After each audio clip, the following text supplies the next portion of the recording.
Oh! E aí? Beleza? Canal Tricolaço com mais um vídeo, desta vez falando de seleção brasileira. Amanhã tem São Paulo em campo, hein?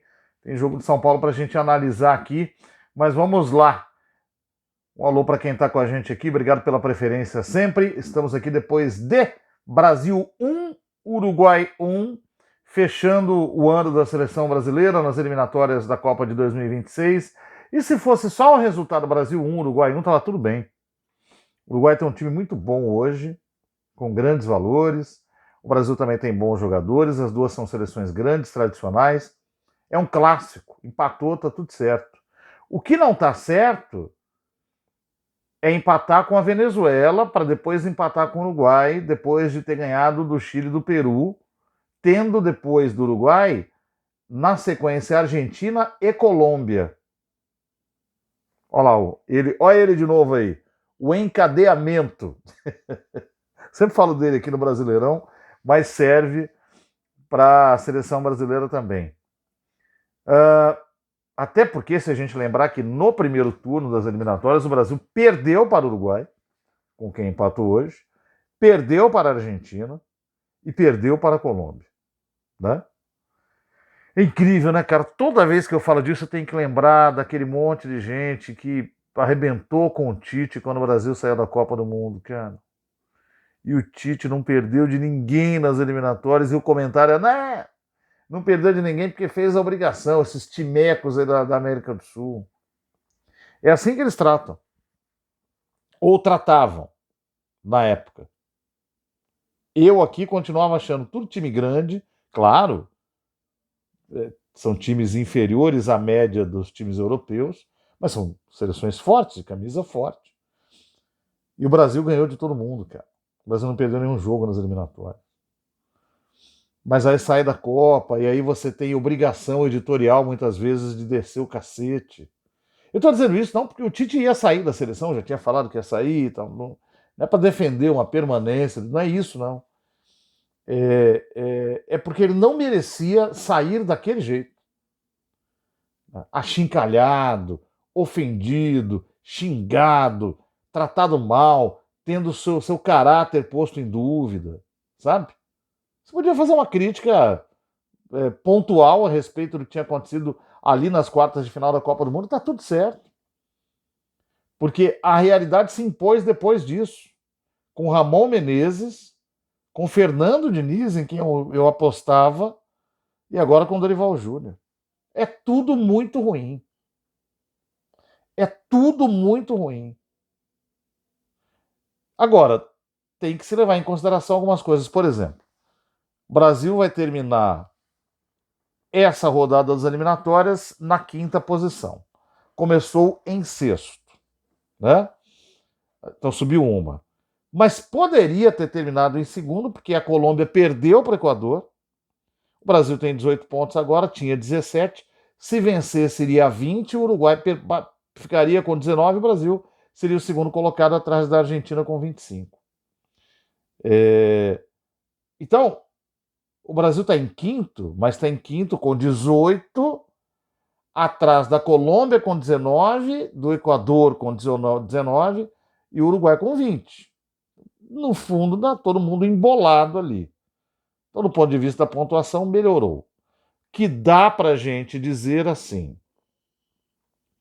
do ponto de vista pragmático, aquela história toda, o Dorival tem um pouco de razão nas suas últimas colocações. O Brasil, a seleção brasileira, do jogo contra o Uruguai, do jogo contra a Venezuela, do jogo contra o Chile e o Peru, vem em evolução.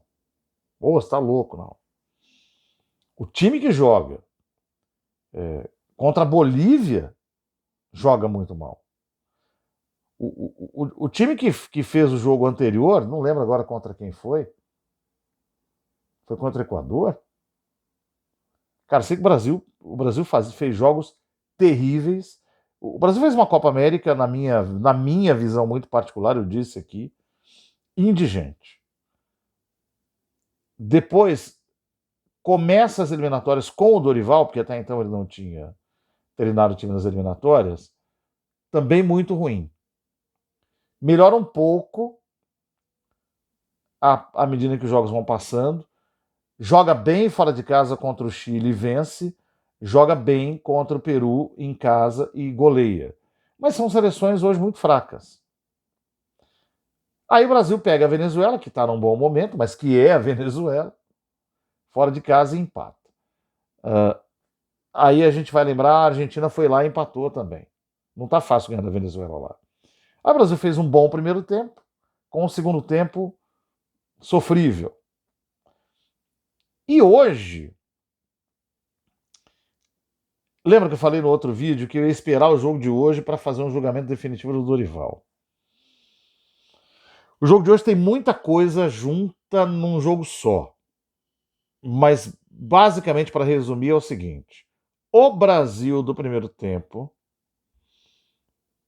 teve mais posse, mais controle, pressionou, mas não conseguia entrar na área do Uruguai, tramar na área do Uruguai, organizar ataque. Então, chegou muito pouco ao gol do adversário. Foi chegar mais para o final do primeiro tempo. O melhor jogador foi o Rafinha. Aí no segundo tempo, olha que maluquice. O Dorival começa com o mesmo time, basicamente, começa pressionando mais, e aí na cabeça do Dorival, e ele não está exatamente tão errado, mas vamos chegar lá, ele entende que o time precisa de vantagem numérica em relação ao sistema defensivo do Uruguai para poder entrar com mais facilidade.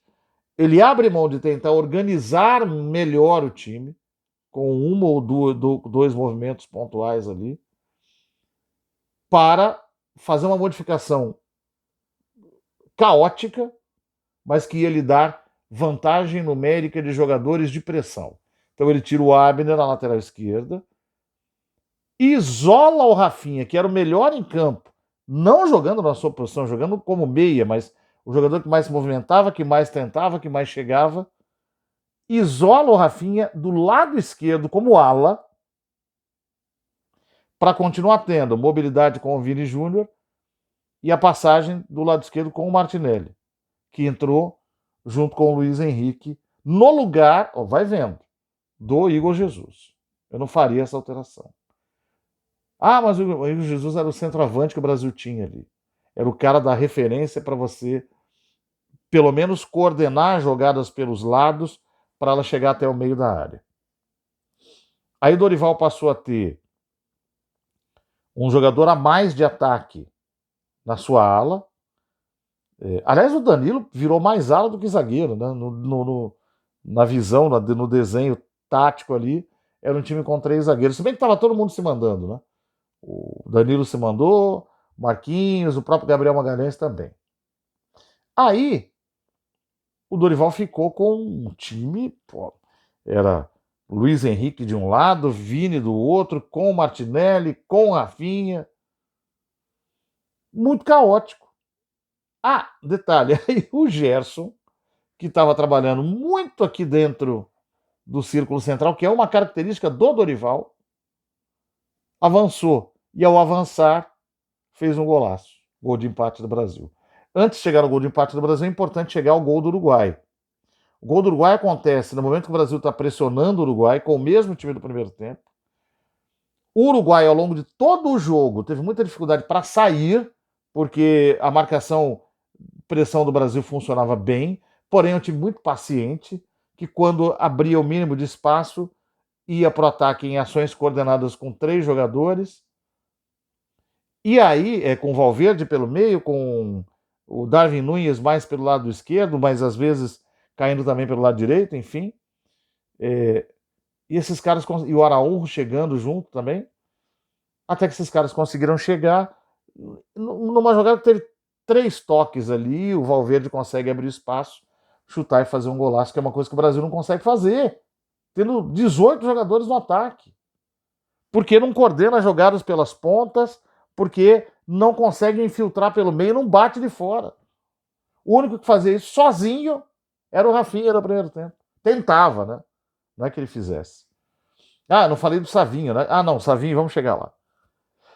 Na quantidade de jogadores que eu disse aqui, tinha o Savinho também. Bom, aí Dorival fez essa alteração.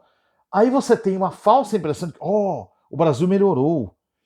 O Brasil melhorou na pressão. O Brasil passou a empurrar o Uruguai para dentro do seu campo. Mas, detalhe, muito mais pela ação individual dos seus jogadores do que por uma coordenação tática no ataque. Isso não tinha. Pode ver que os caras pegam a bola e vão para cima em linha reta, tenta achar o Savinho aqui pelo lado direito, não consegue, vai para o lado esquerdo, o Martinelli entra junto, o Gerson entra tentando chutar, o Vini Júnior tenta driblar e entrar na área também, enfim. Esse é o time do Brasil. Aí, depois do empate, o Dorival percebe que essa pressão está acontecendo e causando mais dificuldade para o Uruguai, então ele tira mais uns coelhos da cartola, tira o Savinho, põe o Estevão, e mais tarde ele ainda põe o Paquetá e põe o André. O André tinha que ser jogador do Brasil de volante desde o começo da partida, porque ele tem a pegada que o Bruno Guimarães não tem. Bom, aí nós temos o Estevão, aí nós temos Estevão, Martinelli, Rafinha. Vamos colocar o Vinícius Júnior aí também? Vamos. Todos pontas. Ah, Luiz Henrique. 5 pontos. Nenhum centroavante. O centroavante, o Dorival tirou, que era o Igor Jesus.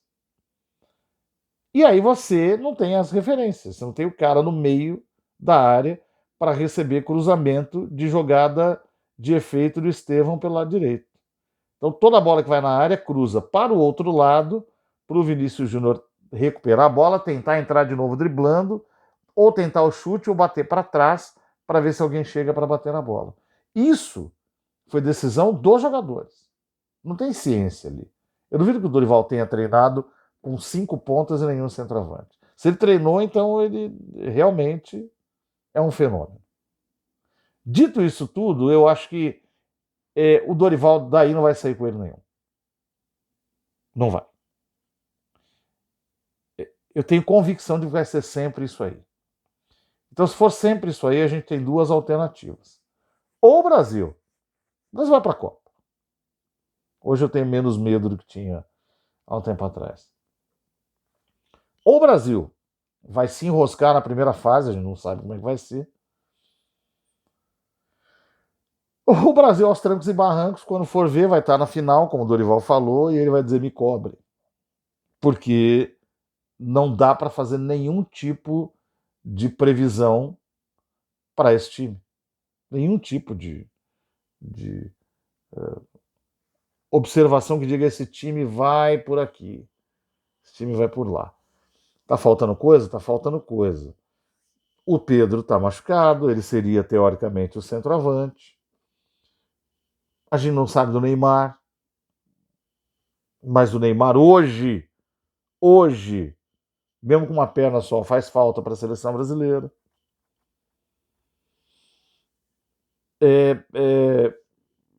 O Dorival já perdeu o Militão na zaga. Aí você fala, bom, mas a zagueira ok, mas é que né, você vai desorganizando o time também conforme as peças que você perde. Então vai depender muito dos jogadores que ele vai ter à disposição, mas assim, é muito pouco. É muito pouco, cara. É muito sem solução. E não é. E eu acho que pela primeira vez os torcedores entenderam que estava difícil. A turma do Chuteira Colorida deu uma sumida, né? Que era que sempre fala, porque o jogador, um bando de metido. O pessoal pediu jogador do Brasil, tá aí, jogador do Brasil. Igor Jesus, Luiz Henrique, Arana. O André tá indo embora, mas enfim, é jogador do Brasil. Né? É... Tem bastante, na proporção que a gente tinha antes. O Estevão. O time hoje foi muito raçudo no final. Então você tem raça. Então você não pode dizer que o jogador é folgado. O que falta é organização mesmo. E essa organização, o Dorival Júnior não vai dar. Vai ser isso aí. Pior, ele está convencido de que ele está fazendo a coisa certa. E isso é ruim.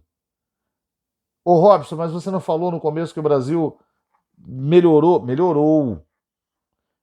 A melhora em relação ao que já foi muito ruim. Para dizer, esse time vai disputar a Copa, bem pra caramba, não dá para dizer. Não dá. E você perde completamente a confiança quando o cara vai pro segundo tempo. Ele poderia ter ganhado o jogo. Porque no esforço individual dos jogadores do Brasil, o Brasil foi para cima do Uruguai e por muito pouco não fez o segundo gol. Mas eu repito, o problema é que não tem ciência ali. Aí alguém diz, o futebol não é ciência. Não é essa a questão.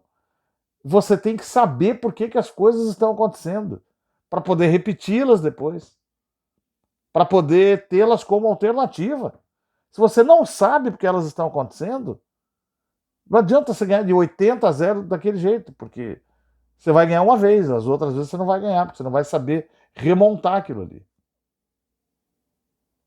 Entendeu? Esse é o problema. Bom, vamos lá. Pausa. Brasil agora só em março. Na sequência tem Argentina e Colômbia. Colômbia aqui e Argentina lá. Né? Vai ser duro, hein? Amigo. Não, os dois aqui, né? Os dois aqui. Os dois aqui. Será duríssimo. Será duríssimo. E aí a gente vai conversando. Amanhã tem São Paulo, hein? Contra o Bragantino.